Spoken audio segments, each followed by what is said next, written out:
Hello everyone, I am Jyoti Jha and welcome to NCERT the mind. तो आज हम लोग पढ़ेंगे APC workbook class 5 Hindi chapter 9 एक माँ की बेबसी। तो चलिए पढ़ना स्टार्ट करते हैं। आप भी अपना वर्कबुक निकालिए और मेरे साथ साथ बनाना स्टार्ट कीजिए। तो देखिए चैप्टर 9 है एक माँ की बेबसी। निम्नलिखित प्रश्नों के उत्तर दीजिए। ठीक है, कौन बोल नहीं सकता था? कौन नहीं बोल सकता था? रतन बोल नहीं सकता था। रतन अन्य बच्चों के लिए अजूबा क्यों था? क्योंकि वो सभी से भिन्न था और रतन के घबराने के कारण बच्चे उसे समझ नहीं पाते थे। बच्चे रतन से घबराते क्यों थे? क्योंकि उसे समझ नहीं पाते थे, उसकी घबराहटों को और उसके अंदर की छटपटाहटों को। रतन की माँ को कवि ने बेबस क्यों कहा है? कवि ने रतन की माँ को बेबस इसलिए कहा क्योंकि उसकी माँ उसके पास बैठकर उसे निहारती रहती थी। कवि अब किनकी भाषा समझने लगा है? कवि उनकी भाषा जो बोल नहीं पाते हैं उन्हें समझने लगे हैं। ठीक है, उनकी भाषा जो बोल नहीं पाते हैं। पंक्तियों का अर्थ स्पष्ट कीजिए। ना जाने किस अदृश्य पड़ोस से निकल कर आता था वह खेलने हमारे साथ। अब इसका आपको अर्थ स्पष्ट करना है कि क्या बताया जा रहा है इस लाइन में। ठीक है, तो एक बच्चा पड़ोस से आता था अन्य बच्चों के साथ खेलने। वह बच्चा बोल नहीं सकता था, इसलिए उसके बारे में बाकी बच्चों को बहुत कुछ मालूम नहीं था।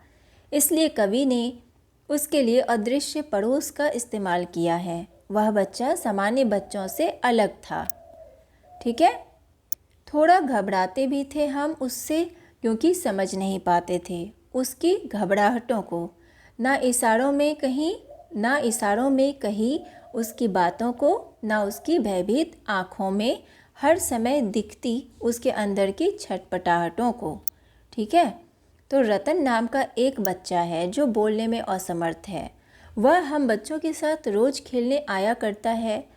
हम उससे थोड़ा घबराते थे क्योंकि ना तो हम उसकी घबराहटों को समझ पाते थे, ना ही उसके इशारों को। वह इशारों में बहुत सी बातें कह जाता, लेकिन हम उन्हें बिल्कुल नहीं समझ पाते।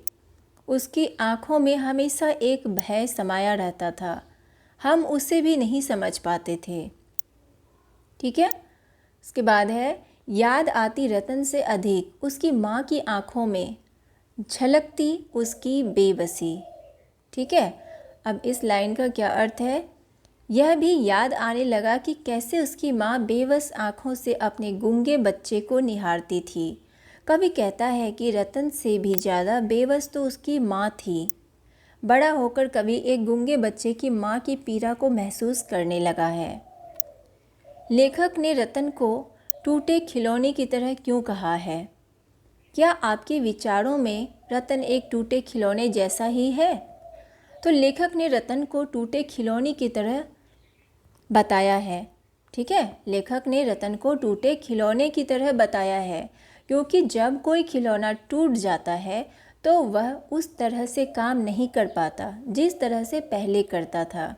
ठीक है, आपने भी देखा होगा कि आपके घर में जैसे आप किसी खिलौने से खेल रहे हैं, अगर वो टूट जाता है, अगर आप उसे फिर से जोड़ देते हैं, चिपका देते हैं, तो फिर भी वो पहले की तरह काम नहीं कर पाता है।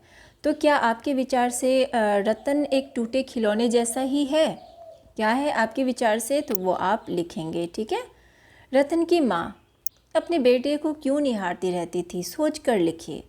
क्योंकि वह औरों की तरह नहीं था, वह बोल नहीं सकता था, दूसरे बच्चों की तरह खेल भी नहीं सकता था, इसलिए उसकी बेबस माँ उसके पास बैठकर उसे निहारती रहती थी। कविता के आधार पर पंक्तियाँ पूरी कीजिए। ना जाने किस अदृश्य पड़ोस से निकल कर आता था वह खेलने हमारे साथ। रतन जो बोल नहीं सकता था खेलता था हमारे साथ एक टूटे खिलौने की तरह। देखने में हम बच्चों की ही तरह था, वह भी एक बच्चा।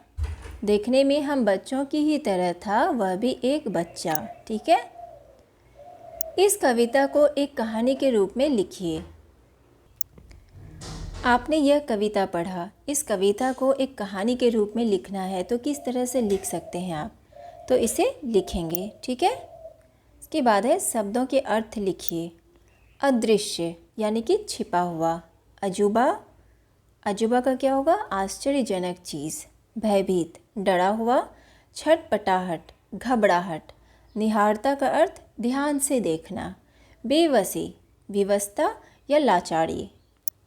निम्नलिखित शब्दों में अ अथवा बे, निम्नलिखित शब्दों में अ अथवा बे जोड़कर नए शब्द बनाइए, ठीक है। तो ज्ञात, ज्ञात का क्या होगा? और जोड़ेंगे इसमें अज्ञात। भेद, तो भेद में अभेद, ठीक है। सड़म, तो बेसड़म, बे इसमें जुड़ा, ठीक है। रोजगार, बेरोजगार। काबू, बेकाबू। भाव, अभाव। कसूर, बेकसूर। ज्ञान, अज्ञान, ठीक है। क्या हम केवल शब्दों से ही किसी के मन की बात समझ सकते हैं? नीचे दिए गए चित्रों को देखिए और बताइए वे क्या कहना चाह रहे हैं, ठीक है। तो देख सकते हैं इस चित्र में कि ये लोग क्या कहना चाह रहे हैं, ठीक है।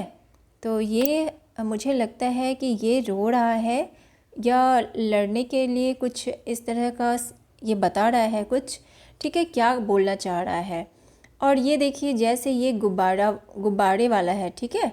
ये गुब्बारा लेके जा रहा है और ये लड़की अपनी माँ के गोद में बैठी हुई है और ये अपनी माँ को बता रही है कि इसे गुब्बारा चाहिए, ठीक है। और ये बच्चे हैं जो कि फुटबॉल खेलने के लिए जा रहे हैं, तो इन्हें ये टीचर हैं कुछ बता रहे हैं, ठीक है। इसके बाद है ये कुछ खाने की कोशिश कर रहा है, ठीक है। और ये भी कुछ ऐसा ही है और ये रो रहा है, ठीक है। इस तरह से ये सारे कुछ बता रहे हैं।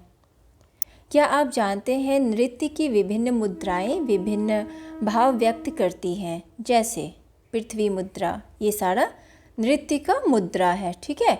इसे बोलते हैं पृथ्वी मुद्रा। और ये है अपान मुद्रा, ये है हृदय मुद्रा और ये है वायु मुद्रा, ठीक है।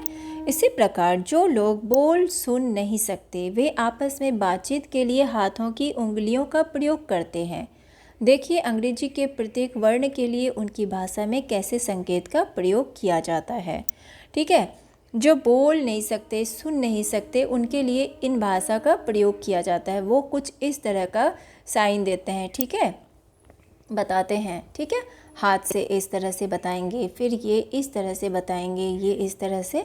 ये सारा जो है ना, ये बताने का, इशारे का ये तरीका है कि वो समझ सकते हैं, ठीक है। तो ये है, तो आपका वर्कबुक कंप्लीट हो चुका है।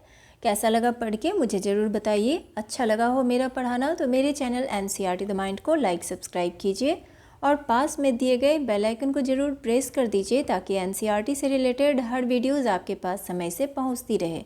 मिलते हैं नेक्स्ट वीडियो में, तब तक के लिए bye, take care, thanks to watch my video.